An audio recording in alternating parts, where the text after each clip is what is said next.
வாழ்க வளமுடன். கடலைப்பருப்பு பாதி வேக்காடு வேக வச்சு தண்ணி விட்டு வடித்து வச்சுட்டேன். வெல்லத்தை நல்லா நுணுக்கி கடலைப்பருப்பு வெல்லம் போட்டு மிக்சியில் போட்டு அரைச்சி வச்சாச்சு. அரிசி மாவில் பச்சரிசி மாவில் கொஞ்சோண்டு உப்பு போட்டு கலந்து எடுத்து வச்சுட்டேன்.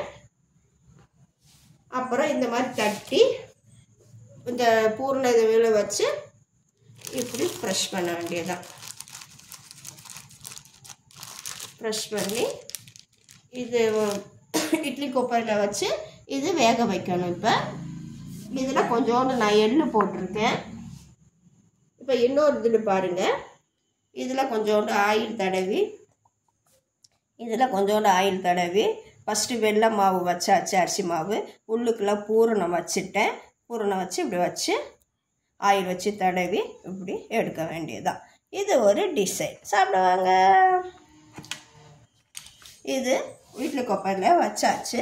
இப்போ வெந்த பிறகு உங்களுக்கு நான் காமிக்கிறேன். கொழுக்கட்டை சாப்பிட வாருங்கள்.